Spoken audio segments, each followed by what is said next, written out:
मोठी फी झाली, मोठमोठ्या महात्म्यांचे ते कार्यक्रम होणार आहे, अखंड अन्नदान, अशा महात्म्यांना संत म्हणावं. आणि बाबा जिंदगी एक जंग है, जिंदगी एक जंग है क्योंकि बीबी संगे. कोणले संत पुण्य मला याच्यावर बोलायचं आहे. जिंदगी एक जंग है क्योंकि बीबी संगे, सीता के साथ शादी हो गई तो राम बन गए, सीता के साथ शादी हो गई तो राम बन गए, राधा से प्यार हो गया तो श्याम बन गए. जबरदस्ती प्यार किया तो आसाराम बन गए, चोरी चुपके प्यार किया तो राम रहीम बन गए. जिंदगी में कोई मिला नहीं तो बाबा रामदेव बन गए, राम स्वामी औरंगजेब बाबा के संग गए तो कीर्तन करने की संधि मिल गई.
शेणापासून तो गोधडीपर्यंत गुंतलो. आता गोधडी म्हणजे काय माहिती का? आमचे गुरुवर्य रामदास महाराज दादू सांगायचे, अनेक ठिकाणीहून आलेला चिंत्यांचा कुंभमेळा म्हणजे गोधडी. की आपली अस्मिता आहे ती सुद्धा आपण कोणाला देत नाही. माझी गोधडी झाली जुनी, हिला धुन आणा कोणी, हिला धुतली हरिचंद्राने तारामतीने, वळवू नका हो कोणी, माझी गोधडी झाली जुनी. ती गोधडी ती असली नाही आपली, ती सुद्धा कोणाला देत नाही. पण देवाला फक्त प्रेम पाहिजे, प्रेम पाहिजे, प्रेम. मग आता ज्यावेळेस प्रभू रामचंद्र वनवासाला निघाल्यानंतर 7व्या दिवशी त्यांना वनाची देवी वनदेवी भेटली. म्हणजे प्रभू सांगा ना, मी काय करू तुमच्यासाठी, काय सेवा करू शकते. तुम्ही अगं माझा वनवास ज्या रस्त्याने चालू आहे ना, त्या रस्त्याचे काटे बाजूला कर. ते म्हणे वनवास कोणत्या रस्त्याने चालणार आहे हे मला माहित नाही ना. म्हणजे अगं मला ज्या रस्त्याने जायचंय त्या काठीने संघर्ष करायला मी तयार आहे, पण मी ज्या रस्त्याने चालून आलोय ना त्या रस्त्याची काठी बाजूला कर. तुम्ही असं का? तुम्ही उद्या अयोध्येतली जनता आणि माझा भाऊ भरत मला भेटायला येतील म्हणून त्या रस्त्याची काठी बाजूला कर. तुळस वनाची देवी म्हणाली, देवा प्रभू तुमचा भरत इतका नाजूक आहे का? इतका नाजूक आहे का तो काठ्यावर चालू शकत नाही? तुझ्या अजूनही ध्यानात येईना. अगं माझा भरत इतका नाजूक नाही, किती काठी कुठे तुडू शकतो, सहन करू शकतो, पण मी ह्या रस्त्याने चालत आलो ना त्याच्या हृदयाला कुठं तरी लागल की माझा भाऊ किती किती एवढ्या अशा भयानक रस्त्याने गेला, त्याच्या कुठेतरी अंतःकरणाला लागल म्हणून ते काटे बाजूला कर. म्हणजे राम होण्यासाठी एवढं करावं लागतं. विठ्ठल विठ्ठल. त्यावेळेस आता प्रेम आपल्याला जर आरामाची गरज आहे ना, एक बार पहिले राम राम कर, फिर जिंदगी भर आराम कर. पहिले राम राम कर, फिर जिंदगी भर आराम कर.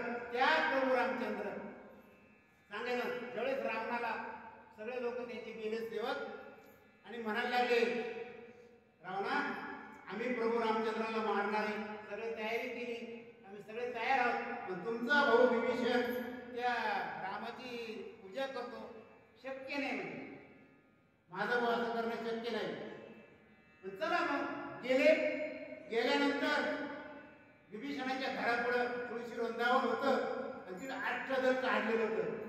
महिला वर्ग अष्टदल. अष्टदल म्हणजे काय?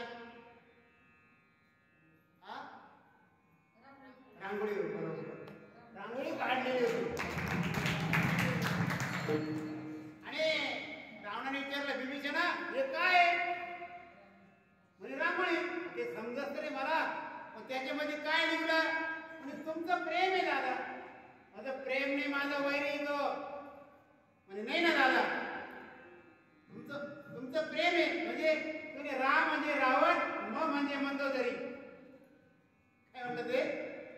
राम म्हणजे रावण, म म्हणजे मंदोदरी. म्हणजे याला म्हणतात आटक्याच्या गावाला साप्तावत होते.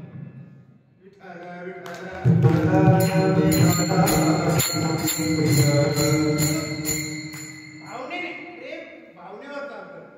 अंतःकरणापासून प्रेम लागतं. प्रेम अंतःकरणापासून लागतं. काय माहिती का बाबा, एका माणसाचे वडील वारले, दोघं भाऊ होते आणि त्या वडिलांना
गुरांना वाटलं आपल्या वडिलांच्या आता काशी यात्रेमध्ये कमीत कमी एवढे वडील चांगले होते, त्यांची तिथं अंत्यविधी करू बा.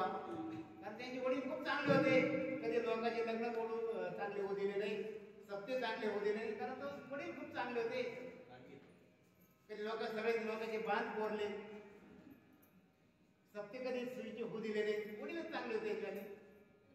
ते म्हणे आपण कमीत कमी यांची अंत यात्रा आपण काशी क्षेत्रात करू. आता काशी क्षेत्राला जायचं म्हटल्यावर काय, विमानाचे 2-3 तिकीट बुक केले आणि तिथे घेऊन गेले. आता तिथे घेऊन गेल्यानंतर पहिल्यांदा त्यांनी दुकानला बोर्ड वाचला, येथे कांदेकरी भाड्याने मिळतील. मग त्यांनी पहिले कांदेकरी भाड्याने घेतले. आता मौतीचं वातावरण तयार करायला काय लागतं, बाहेर रडायला लागते, बरोबर. मग ते जी मुकर जमीन राहते ती बायांची, तिच्या गेल्या ते म्हणे बाई तुमच्या बायांचा रोज सांगा. तुम्ही एक बाई 200 रुपये, मला किती बाया लागतात, तुम्ही 50 बाया द्या. मग त्यांनी 10,000 रुपये दिले, 50 बाया घेतल्या. आता त्या वातावरणात बाया आल्या, ते खांदेकरी झाले तयार बाबा. आणि आता त्या बायाने काय केलं माहिती का, पदर खाली टाकला. आता ते उत्तर प्रदेशच्या बाया ना, ते ही मराठी थोडी त्यांना हिंदी बोलणाऱ्या, ते लगेच सुरू केलं, कैसा मराठा क्यों मराठा, दुसरे म्हणते आपले को क्या करने का, 200 रुपये से मतलब ना. त्या बाया पण रडत होत्या. मला सांगायचं काय माहिती का, त्या बाया पण रडत होत्या आणि घरच्या बाया पण रडत होत्या. घरच्या बाया अंतःकरणाने रडत होत्या आणि त्या बाया 200 रुपये रोजाने रडत होत्या. म्हणून प्रेम हे अंतःकरण.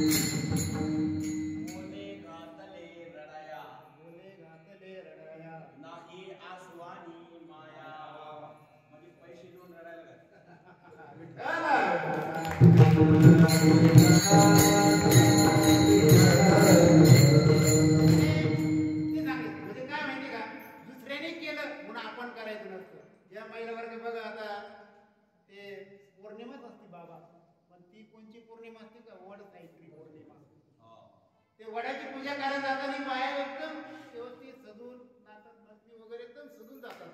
पण ते आधी हे विचारत नाही का आपल्या वडाची इज्जत घेत नाही. वडाला बरं वाटतंय की घरच्या वडाला दिंडीत येते, घर दिंडी येतात ना, आमच्या सगळं दिंडीत येतात.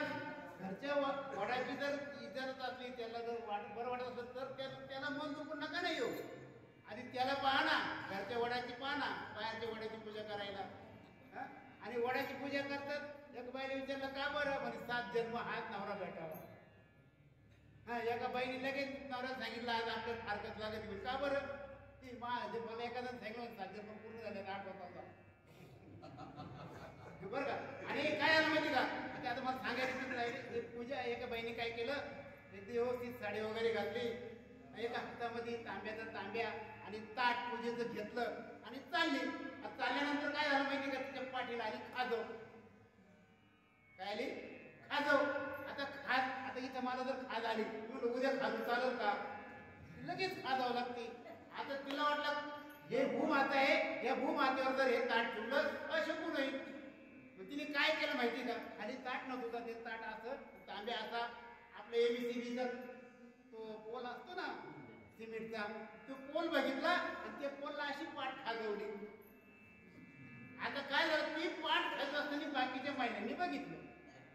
अरे ती कमला बघ ना, पाठ खाजू राहिली. आपल्याला हे माहितच नाही का वडाला दोरे बांधायच्या अगोदर पाठ खाजावं लागते. बरं का, तिने खाजवलं नाही. आता बायांनी बघितलं ना, मग ती गेली, यांनी त्याला हळद कुंकू लावलं, कोणी शेंदूर लावला, बरं का. आणि ते पोलाचंच मंदिर करून टाकलं. नेहमीची बोलेने ते तारा काढून नेल्या, पाठ खायच्या देव. बरं, दुसऱ्यांनी केलं म्हणून आपण करायचं असतं का, त्याला प्रेम म्हणते का. विठाला विठाला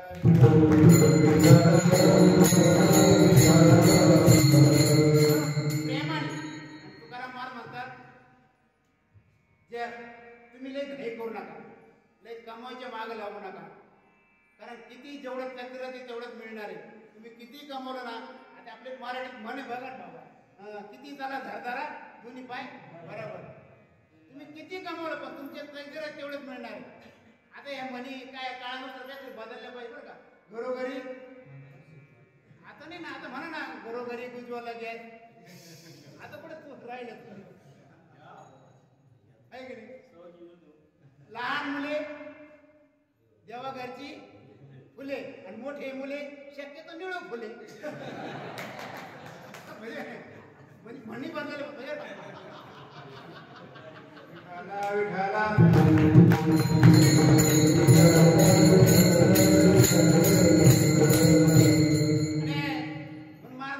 तुम्ही जास्त कमावचे मागू नका, तुम्हाला सध्या ते तेवढंच मिळणार आहे. काय आलं माहिती आहे, एकाने गिर गाय घेतली. आता गिरची गाय किती दूध देतात दादा, पण गावरान गाई ना फक्त थोडं दूध देते, 4 लिटर दूध देते. तिने काय केलं, 4 मारवाड्यांना रतीब लावलं 150 रुपये लिटरने. दररोज 4 लिटर ते 4 मारवाड्यांना देऊन टाकायचा. तर एक मारवाड्याची ताई म्हटली, दादा अरे मला उद्या जरा 2 लिटर दूध देशील का. तुम्ही असं कसं अगोदर सांगायचं की गावरान गाय आहे, जादा दूध देते का. पण तो 5 मिनिटं थांबला बाबा, थांबला आणि विचार करू लागला, जमू शकतं काय नाही, जमू शकतं. तुमच्या डोक्यात पाणी, त्याच्या डोक्यात पाणीचे, त्यांनी पाणीच घालायचं ठरवलं, बरोबर जमवलं. काय बरोबर जमवलं, 4 ते 5 लिटर केलं. महिनाभर दूध घातलं, पैसे घेतले, त्या किटलीमध्ये टाकले आणि एका मस्तपैकी आंब्याच्या झाडाखाली गेला. ती शिदोरी सोडली, जेवण केलं, ती नदी होती, पाणी पिला. त्याला वाटलं तर भवन पंप शिकत थोडं आराम करावा, थोडं वातावरण शांत, मस्त आराम केला. तिने झोपी गेला. तर झाडावर होतं माकड. ते माकडाने पाहिलं हा कोण प्राणी झोपला बा, ते माकड खाली आलं. त्याने किटलीचं झाकण उघडलं आणि त्याने पैसे काढले आणि चावायला लागला. तर माकडाला काही पैसे चावतात का, चावायचं बाकी पाण्यात फेकून द्यायचं. याला आली जात, तिने काठी घेऊन माग लागला, ते माकड गेलं पळून. पण जेवढे काठाचे होते तेवढे राहिले, जेवढे पाण्याचे ते पाण्यात गेले. म्हणून माल म्हणतात तुम्ही जास्त कमवायच्या भानगडीत पडू नका. तुम्हाला जेवढे ना तेवढं मिळणार आहे. तुम्ही जास्त करून थोडा का वेळ व्हायना परमार्थासाठी देवाला प्रेमाने परमार्थ करा. कमाई जास्त मग लग्न संसार जात आहे. एका भावाने काय केलं माहिती, 15 ऑगस्टला पोराला कपडे आणले. कपडे आणल्यानंतर त्यांनी शर्ट घातला, तो शर्ट बरोबर आला, पण पॅन्ट लांब झाली. तुम्ही आता काय करावं, तो गेला आईकडे म्हणे, आई ही पॅन्ट आहे ना 4 बोटं काप, याला टीप मार आणि कुठेला अटकून दे. तुम्ही बाळ्या दिवसभर जपले रे, हे करू का ते करू. तुम्हाला चला यायला टाइम नाही. मग तिला तो गेला बहिणीकडं, बहीण पाहत होती टीव्ही. तुम्ही ताई ही माझी पॅन्ट 4 बोटं काप, त्याला टीप मार, तो आणि करीन, पण एवढी आगबीती संपू दे. मग तो हिला टाइम नाही. मग तो गेला शेजारच्या काकूकडं. ते शेजारच्या काकूला म्हणे, काकू एवढी पॅन्ट 4 बोटं कापा आणि टीप मारा. तो अरे माझ्या बाळाचं बघतो, तो हिला टाइम नाही. मग त्याने ती पॅन्ट खोंडीला अटकून दिली आणि तसंच टेन्शन मध्ये झोपी गेला आणि तेवढ्यात आईचं काम ओळखलं.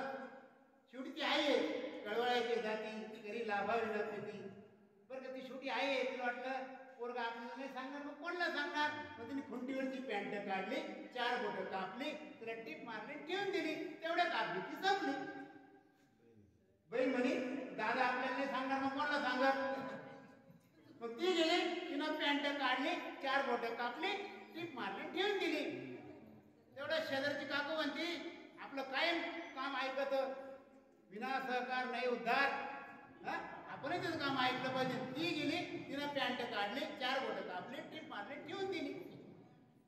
आता हे सकाळी उठलं, टेन्शन मध्येच होतं. आंघोळ केली, शर्ट घातला, बरोबर आला, पण पॅन्ट एवढी लांब होती, एवढीच झाली. पण बाबा ही पॅन्ट बरं का आता पर लंगा झाला म्हणे. बाबा संसार असाच असतो, लांबला का पार लांबतो, आखडला तर पार आखतो.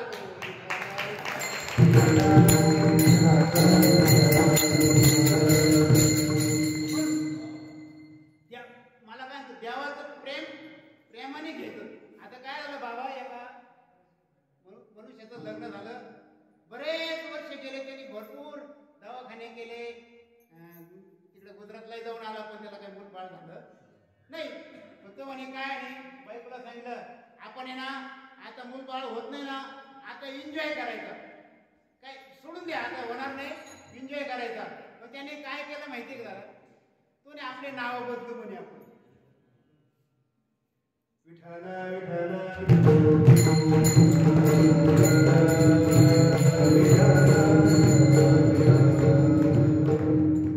आपले नाव बदलू म्हणे. कमिशनर साहेब मुंबईचे श्रीवास्तव कमिशनर मुंबई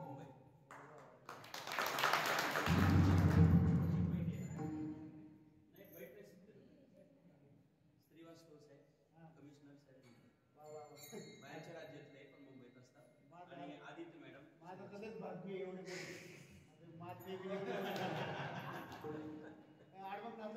पुढे इतके मला अजून साहेबांना मराठी नाही कळणार, बाहेरच्या आपल्या महाराष्ट्रातले नाही, बाहेरचे कमिशनर सर्व स्वागत करा. त्यांचं आपण स्वागत करू. हिंदी में बोलून सांगा. आज उत्तर प्रदेश के जो कमिश्नर साहब है वो मैडम है, अपने हरि कीर्तन में उसने आदित्य मैडम जी और श्रीवास्तव साहब आपके हरि कीर्तन में इधर आइए, पधारिए, उसका हम स्वागत करते.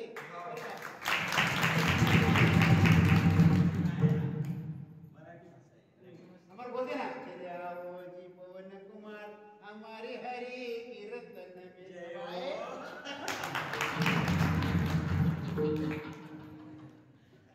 हरि कीर्तन में आ गए.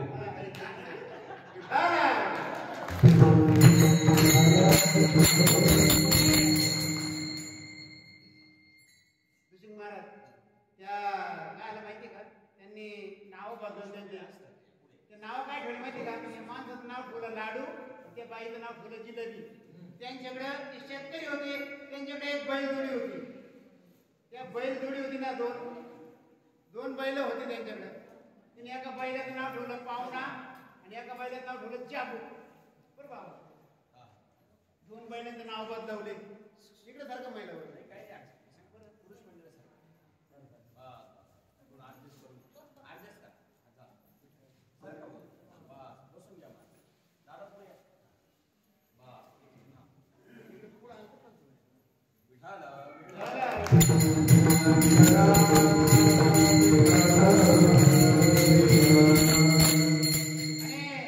त्यांचे नाव बदलवले. आता नाव काय ठेवले सिंग महाराज, त्याचं काय नाव, लाडू, त्या बाईचं नाव जिलेबी, आणि बैलांचे नाव, एकाचं नाव ठेवलं पाहुणा आणि एकाचं नाव ठेवलं चाबू. काय झालं, बरेच दिवसांनी त्यांच्याकडे एक पाहुणा आला. तिने काय केलं, सकाळी सकाळी उठले, नवऱ्याला बाजूच्या भाकरी, वांग्याचं भरीत, चटणी, मिरची, लोणचं अशी फडक्यात बांधून दिलं, आणि तो बैल घेऊन रानात गेला. रानात गेल्यानंतर रानामध्ये त्यांच्याकडे एक पाहुणा आला. पाहुणा आला तर या या, राम राम राम राम या, न्यारी करायची, अब खाना खाएंगे, तो हिंदी बोलायला मग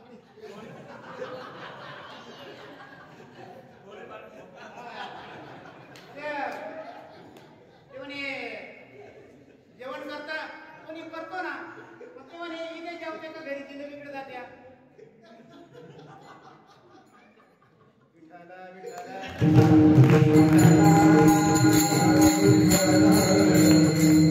आपलं कीर्तन खिळीमिळी गदाळी घालू टाकून मोकळं पटांगण आपल्याला काय ते म्हणे जिलेबीकडे जाते का, त्याला वाटलं बरेच दिवस झाले जिलेबी खाली नाही, कोणी घरी जातो जिलेबीकडे, बस जा म्हणे. मग आता घरी गेले, ती बाई होती, ती बाई या या या या, तिने चहा वगैरे केला, तिने स्वयंपाक करते, जेवण करा, तुम्ही चालेल. ती म्हणे स्वयंपाक झाला, ती म्हणे जेवण करता का लाडूची वाट पाहता. कोण आता जिलेबी बी लाडू बी, पण लाडूची येऊ दे, लाडू येऊ दे, लड्डू आणली म्हणजे लाडूची वाट पाहते. आता झालं काय माहिती का, तो माणूस बैल घेऊन आला, त्यातला एक बैल त्याच्याकडून सुटला, तो पाहुणा बैल कुठतरी गेला. तो घरी आला, दारातूनच बाईला विचारलं, म्हणजे का ग पाहुणा आला का, तुम्ही हा आला म्हणजे एक काम कर, त्याला इथं बांधून ठेवू, मी चाबूक घेऊन येतो. ते बैलाचं नाव होतं पाहुणा, तो म्हणे मी आता चाबूकच घेऊन. आता त्या माणसा पाहुण्याला वाटलं चाबूक घेऊन येतो, ते जो उठला जो गेलाय अजून नाही आला.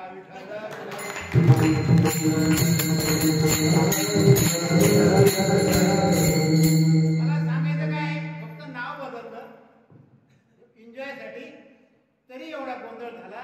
आणि त्या देवाला जर तुम्ही प्रेमानं नाव घेतलं तर किती तुमच्या संग गोंधळ झाली. नाम घेता वाया गे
पदार्थ जर लहान झाला ना तर अनुरेणू इतकं होईल, आणि मोठा झाला ना आकाश एवढा होईल. अनुरेणू ठोकळा तुका आकाश एवढा.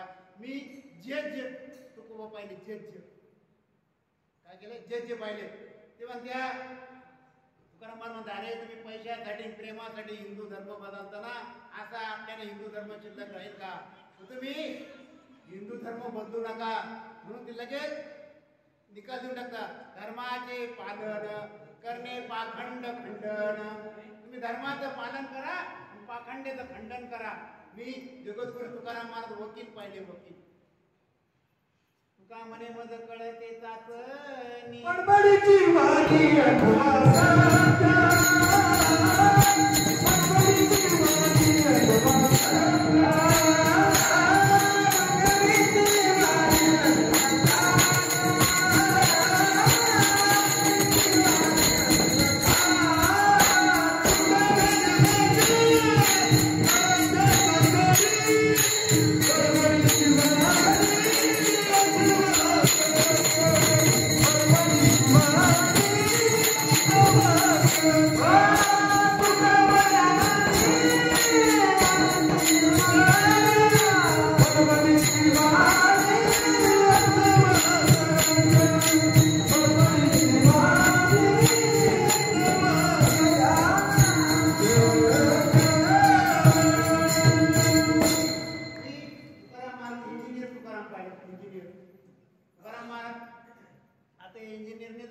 बांधले ना, मंदिरं बांधले ना, 100-200 वर्षामध्ये पडणार आहे.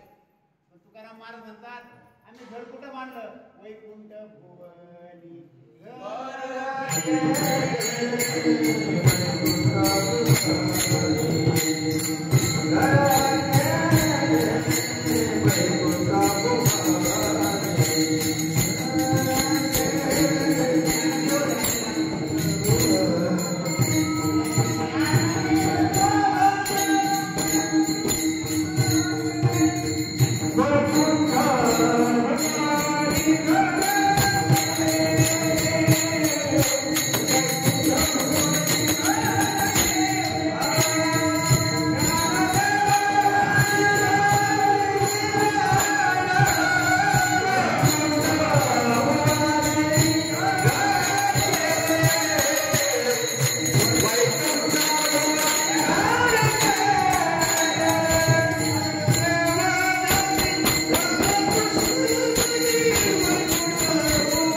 लगेच सांगितलं तुम्हाला भवरोग झाला आणि त्याचं लगेच औषध सांगितलं ब्रह्मरस हे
Yeah.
एक भौतिक परिचय, एक आध्यात्मिक परिचय आणि एक दैविक परिचय. आता भौतिक परिचय काय माहिती का तुकाराम महाराजांचा?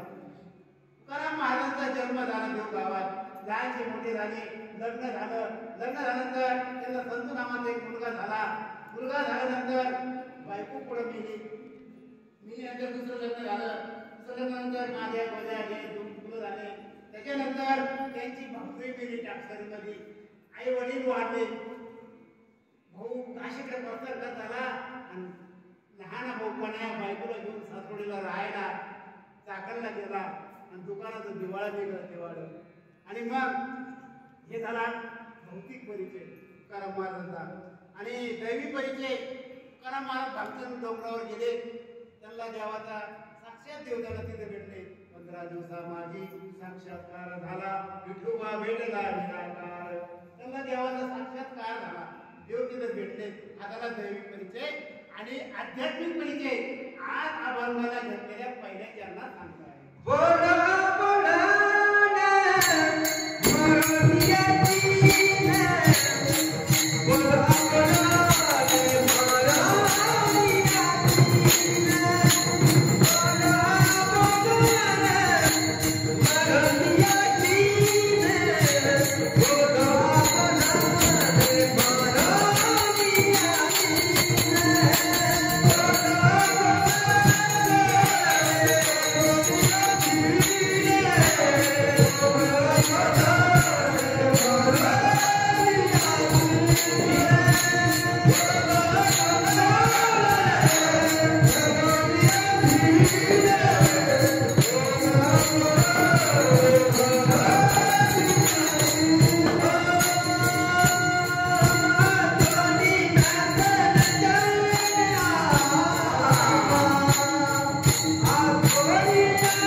स्वतःचा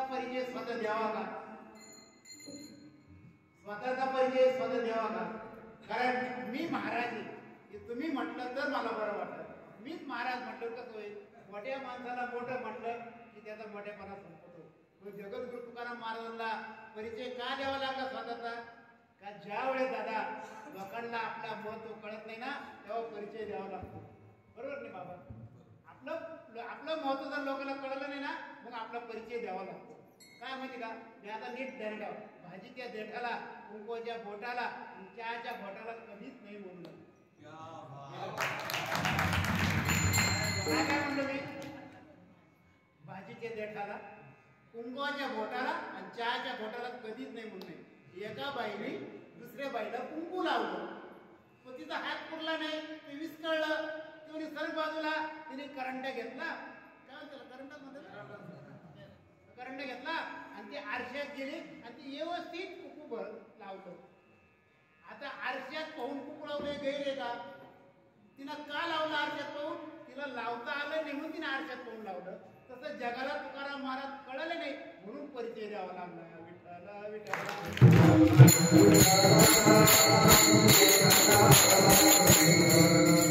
आज घातलेला अभंग हा फूट अभंग आहे. कसा आहे? कुठे बाबा आलेले मला म्हणजे एवढं आवड अभंग मी 2-3 दिवसापूर्वी संत चरणराज याच्यावर मी चिंतन केलं म्हटलं संतांचा अभंग घेऊ पण मागून मी म्हटलं आपण नाही कुठे शिकलेलो नाही आपलं नवीनच आहे ना बरं का मग हे बाकी थोडे गोंधळले पाहिजे ना आपण म्हणजे ते म्हणजे ते आपल्याला विचार करतो म्हणून हा पण घेतला आपण कसं घेतला हिंदी बोला ना, साहेबांना कळेल. हिंदी में बोलो. हिंदी में मारा. मला फार हिंदी. बीच में मारा करो. तर तो अभंग म्हणून हा कुठं अभंग आहे कसं माहिती का गीतेमध्ये सुद्धा 7 श्लोक कुठं आणले आणि सगळ्या ग्रंथाचा सांगणारा वेगळे आणि लिहणारा वेगळे आता बाबा आपण जर एखाद्या लहान मुलांना विचारलं ज्ञानेश्वरी कोणी लिहिली लहान मुलं काय म्हणतील ज्ञानेश्वर महाराज लिहिली कारण कोण्या एका चित्रकाराने ज्ञानेश्वर महाराजांसमोर मोबाईल ताई. ग्रंथ ठेवला हातामध्ये मोरपीस दिला आणि पुढे दौड ठेवली त्या चित्रामध्ये सुद्धा खूप सिद्धांत आहे पण वारकरी संप्रदाय स्वतंत्र आहे कुणी काही करा अडचण नाही आणि आपल्याला जर विचारलं ज्ञानेश्वरी कोणी लिहिली तर आपण काय सांगू सच्चिदानंद बाबांनी लिहिली आता तुकाराम गांधा कोणी लिहिला महाराज संताजी महाराज. संताजी संताजी महाराज जगडाळेंनी लिहिला काय आणि मग कसं व्यसनना महाभारत लिहायचं होतं व्यसनना महाभारत लिहित होतं व्यसनला म्हटलं आता मी म्हातारा झालो एवढी मोठी ग्रंथ समुदाय आपल्याकडून होणार नाही बोलून बी आणि लिहून बी मग त्यांनी काय केलं गणपती बाप्पाला हाका मारली गणपती बाप्पा आले आता गणपती बाप्पा आले आणि गणपती बोला व्यक्ती कशाला बोलवलं म्हणे मला महाभारत ग्रंथ संपादन करायचं आहे आणि माझी इच्छा अशी की मी बोलावं तुम्ही लिहावं आता गणपती बाप्पाला काम सांगाल ना म्हणजे महाराष्ट्राच्या मुख्यमंत्र्याला ग्रामपंचायतीमधून 7-12चा उतारा काढून आण हे सांगेल मग गणपती बाप्पा हुशार आहे ते मी करीन पण माझी लेखणी थांबली तर माझं काम संपलं याची हुशार होते ती काय करायची माहिती का सरळ श्लोक टाकायचे आणि त्यांना काही काम असलं विधी मार्गात जायचं असलं तर खूप श्लोक टाकायचे आणि त्यावेळेस गणपती बाप्पाला कळायला पोर असतो ते आपला विधी मार्ग परत गादी घेऊन बसायचे काम चालू असं तो व्यक्ती तुला असं म्हणून हा मी अभंग कुठे काय बोलवा बोलणे बोलून बोलायचं न बंद बोलायचं मोरून जागायचं आणि जगून मारायचं खूप विरोधाचे शब्द ना पुन्हा बोलवा बोलणे बोलून बोला आता बोलून बोलणं कसं पूर्वीच्या काळी ते बोले असायचे 2-3 महिने लग्न चालायचे आता सगळं गेलं सकाळी धामधूम दुपारी टामटूम संध्याकाळी सामसूम काय तर आता ते शेजारी पिढीवर नवर उभं राहिला का ती बाई म्हणते बंट्या बाजूला सरक काय मी बंट्या बाजूला सरक म्हणजे बोलून बोलले काय बोलून बोलले काय तसं नवऱ्याचं नाव घेऊच नाही असं शास्त्रकार म्हणतात मी नाही शास्त्र सांगतं नवऱ्याचं नाव घेऊच नाही कारण नवऱ्याचं नाव घेतलं तर त्याचं आयुष्य कमी होतं जिला वाटतं लवकर जावा तिने घ्यावा काय माहित नाही बरोबर नवऱ्याचं नाव घेऊच नाही टिळकांच्या घरी एकदम गेला आणि आवाज दिला टिळक घरात आहेत का ते नाव पगडी घरात नाही मला पगडीचं काय करायचं टिळक घरात आहेत का काठी घरात नाही काठीने काय मला मारायचंय का पगडी टिळक घरात आहेत का कोणी जोडे आणणार नाही मी या बाईला विचारतो काय नाही बाई सांगते काय एवढ्या हुशार बाई तुला नवरा असा ही हुशार नवऱ्याला एवढी बायको कशी मिळाली तो माणूस विचार करू लागला कारण काय माहितीये का साहेब आपल्याला कधी कधी काय होतं का आपल्यात कमी राहते आपण दुसऱ्याला दोष देतो बरोबर ना एका माणसाचं लग्न झालं दृष्टांत देतो लगेच त्याच्यावर लग्न झालं 4 महिने झाले लग्नाला 4 महिने झाल्यानंतर तो डॉक्टरकडे गेला आणि डॉक्टरला म्हणे डॉक्टर माझ्या बायकोला आहे ना ऐकू येत नाही तो म्हणे बाबा थंडी ताप आला खोकला आला याच्यावर पाहता तुला गोळ्या लिहून देता येईल औषध देता येईल पण आता हे टावर कुठे नाही रेंज कुठे नाही आधी पाहावं लागेल किती फुटव तिला ऐकू येत नाही आता मग घरी आल्यानंतर 40 फुटव तिने आवाज दिला ओय काय भाजी केली तिकडून पती उत्तर आलं नाही तो सासऱ्यांनी बैल मारले का गाड्यात आता मग ती 20 फुटावर आला. 20 फुटावर आल्यानंतर काय भाजी केली. जिस मोबाईल को आपण डायल करना चाहते वो कवर क्षेत्र से बाहर है. परत पती उत्तर आला नाही. मग 10 फुट गेला. काय भाजी केली. परत पती उत्तर आला नाही. मग राग गेला. त्वरेत हात केला. हळूच आणला. कारण त्वरेत मारू शकत नाही. मारणार नाही. मारतच नाही. एवढी हिंमत नसतेच. आपण नसतेच्या याच्यात ओढतो. तेवढी हिंमत नसतेच. काय गेला का ग तुला मी 3दा म्हणलो काय भाजी केली. तिकून लगेच प्रगटली भावानी. ती लगेच म्हणे मी तुम्हाला 3दा सांगितलं वांग्याची भाजी केली. काय म्हणली ती. मी वांग्याची भाजी केली. म्हणजे ही मग दोष कोणाची. ऐकू याला येत नाही आणि तिला बहिणी म्हणतो. मी तुम्हाला 3दा सांगितलं. मी तुम्हाला 3दा सांगू राहिलो. आता तुम्हाला कळत नाही.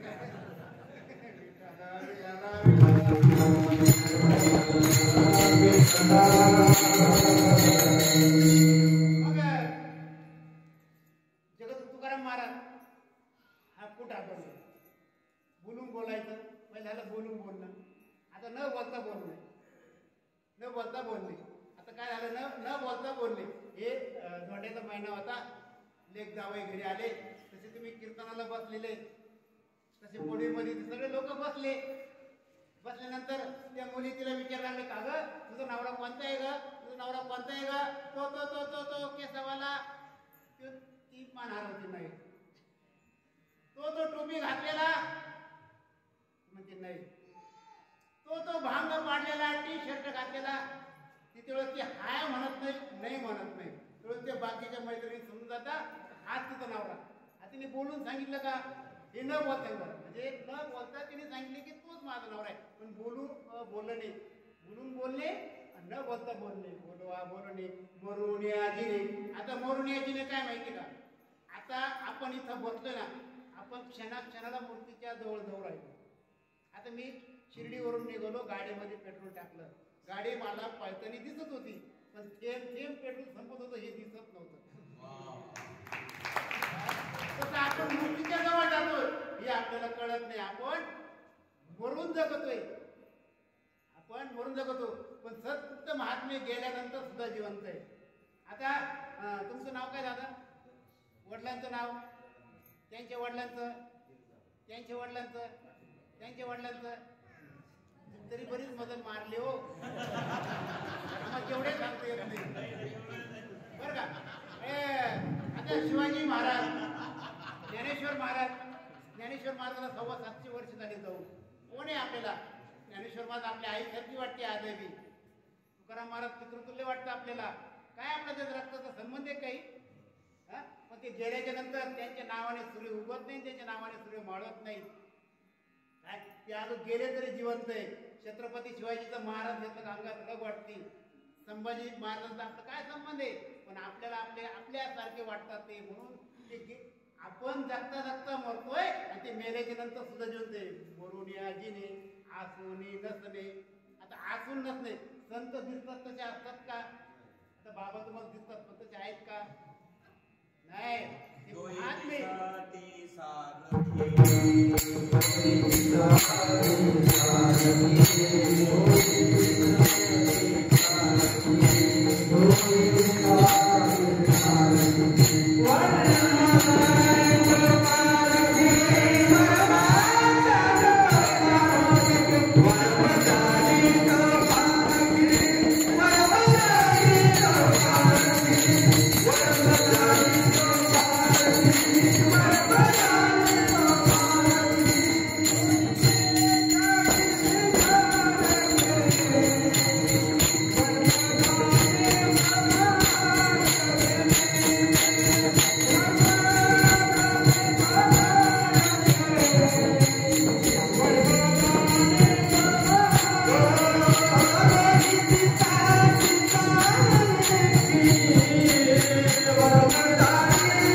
ब्राह्मणाला दृष्टांत झाला की डेट रोटीला कानोपंत फाटक आहे, तुम्ही तिथं जाऊन त्यांचं दर्शन घ्या.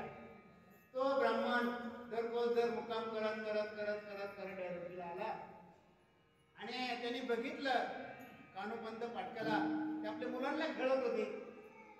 तो त्यांनी विचार केला, आपण इतक्या लांबून आलो, काय यांचं दर्शन घेतात, हे बी मुलांना खेळता, आपण बी मुलांना खेळतो, काय यांच्यामध्ये आपल्यामध्ये फरक आहे.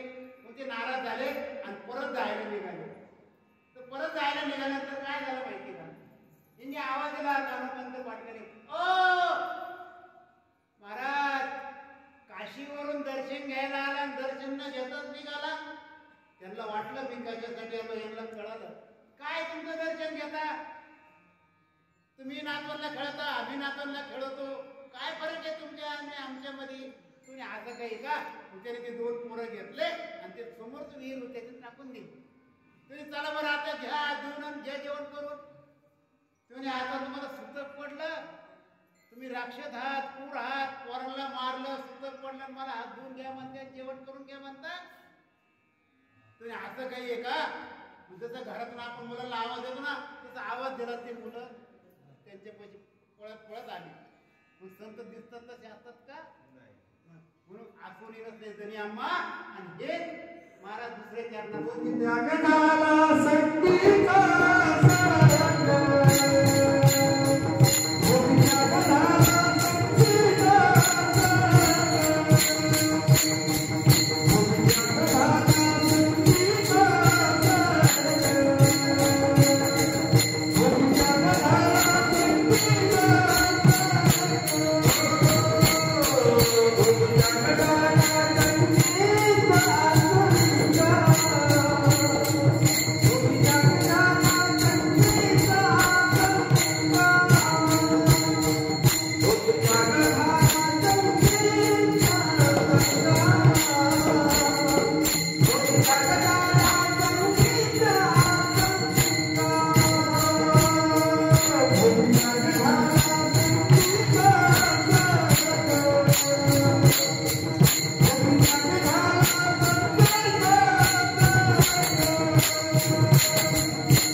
त्यावेळेस जनक राजा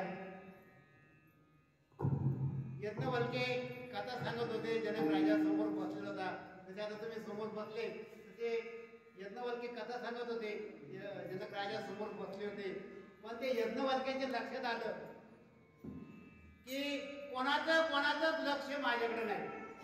त्यांनी काय केलं माहिती का, युवकद्वारे अग्नी प्रज्वलित केला आणि त्या सगळ्या बिल्डिंगला आग लावून टाकली, ते महालला आग लावून टाकली. म्हणजे सगळे साधू उठले आणि पळायला लागले. कोणी लंगोटी वाजवतंय, कोणी ती काठी वाजवतंय, कोणी कमुंडी वाजवतंय, सगळे पळाले.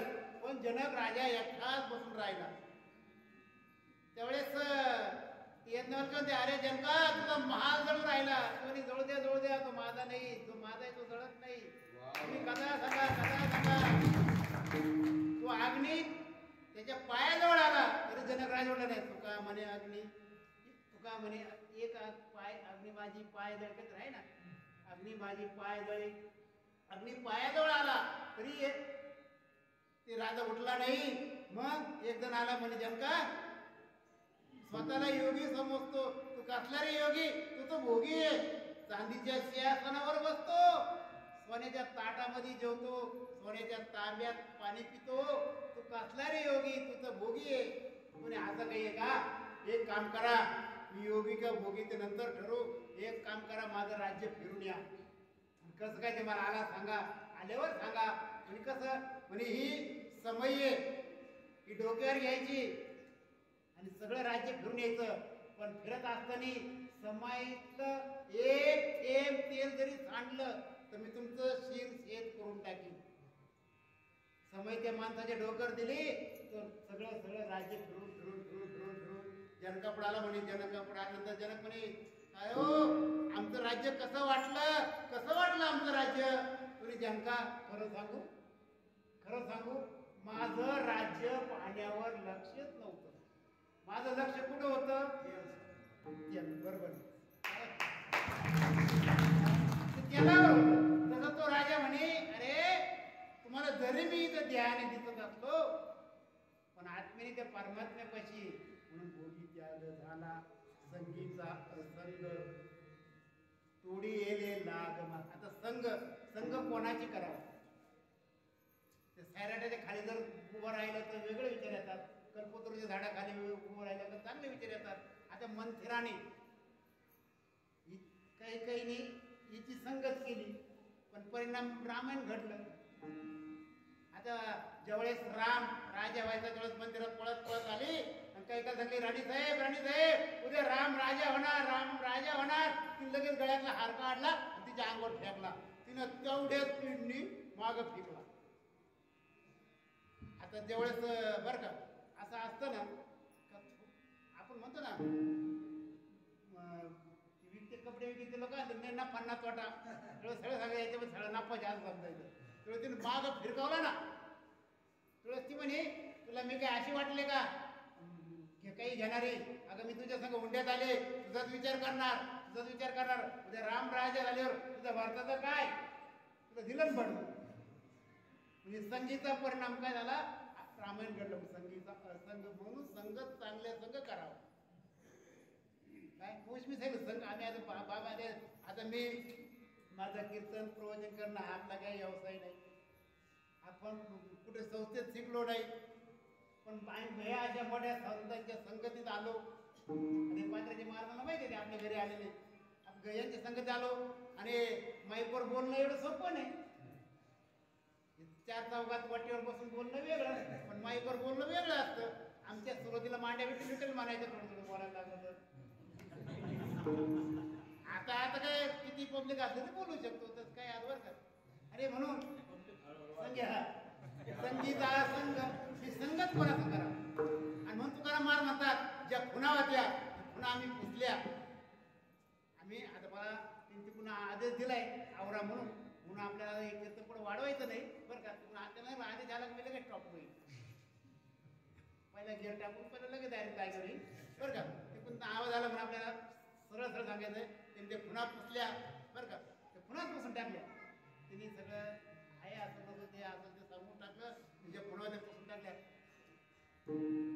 लाग माग दोन्ही लाग म्हणजे खुणा पुसल्या, ते माग दोन्ही म्हणजे पुसून टाकले. सुटल्या. मग ते विचारलं तुकाराम महाराज एकच झालं म्हणून ते शेवटच्या चरणात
Bye.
बोलवा बोलणे म्हणून आलेले असोरी नसले तरी आम्हा भोगल्या जगाला संगीता संगत लेलेला मागदोरी तुका म्हणे डोळे दिसो तो विकैचा पुसणे ते पुसा पांडुरंगा भोगल्या जगाला संगीता संगत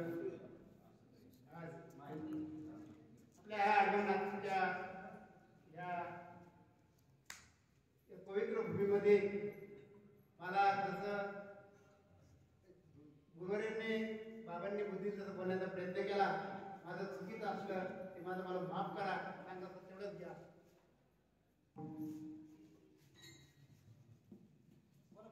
आणि आज आपले इथं उत्तर प्रदेशचे कमिशनर साहेब आले हे आपला योगायोगच आहे एवढे मोठे साहेब आले असं त्यांना सगळ्यांच्या वतीने धन्यवाद देतो आणि पंक्तीवाले गणेश आढाव साहेब संभाजीनगर आपेगाव आज यांचं उत्कृष्ट असं जेवण आहे सगळ्यांना डाळबट्टी आणि सगळ्यांनी आपण घेऊनच जायचंय आणि त्यांना तर दरवर्षी त्यांना बाबांनी पंगत दिली पहिल्यापासून आणि काय बाबा माहिती का यांच्या संगतीत गेलो बाबांच्या ना साहेब म्हणतो मला पहिला कसं का कोणी जर बोललं ना आपल्याला पहा कधी कधी बोललं ना आपण विचार करतो तर आपल्याला असं आठवला असला तो माणूस गप्पच झाला असता पण कधी नंतर पण आपलं तसं नाही आपल्याला आम्हाला लगेच बोललं लगेच आवडतो पाठवतो यांना काय उत्तर द्यावं त्या दिवशी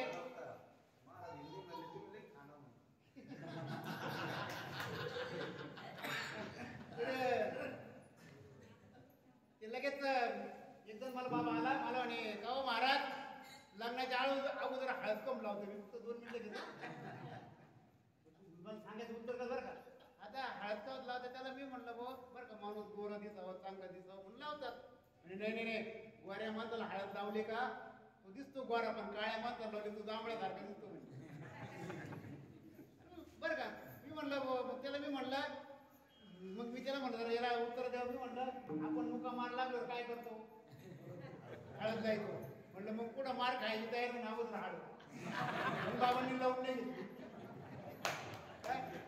आणि तो म्हणते रे त्याला पटाना मग मी त्याला काय सांगितलं माहिती का म्हणून बाबा असं उत्तर दिलं त्याला मी म्हणलं पूर्वीचे लोक आहे ना ते मरे पुढे बोकड्या कापी पूर्वी लोक मग ते असं नव्हतं बाजारातून विकत आणायचे त्याला आजूवर आंघोळ घालायचे त्याला हळदीचे बोटं लावायचे कुंकवाचे बोटं लावायचे त्याला सगळ्या गावात डीजे लावून मिरून आणायचे आणि मग ते मरे पुढे कापायचे म्हणजे याचा त्याचा काय संबंध म्हणलं तेच ना जे बाया काय करते म्हणलं आपल्याला मांडवात घेत्या हळद लायच्या कुंकवाचे बोटं लायच्या गावात साऱ्या गावात डीजे लावून फिरून आणत्या मग ते मरे पुढे उभं करत्या हा बोकड आजपासून तुझाच आहे तो बापाचं ऐकत नाही भावाचं ऐकत नाही आईचं ऐकत नाही बरं का जेवढं ती मरे सांगेल तेवढंच ऐकतो म्हणून बरं का म्हणून तशी झालेली सेवा स्वामींच्या चरणी गुरुवारांच्या चरणी आठवणाच्या चरणी समर्पित करतो सेवेला पूर्ण विराम देतो ज्ञानेश्वर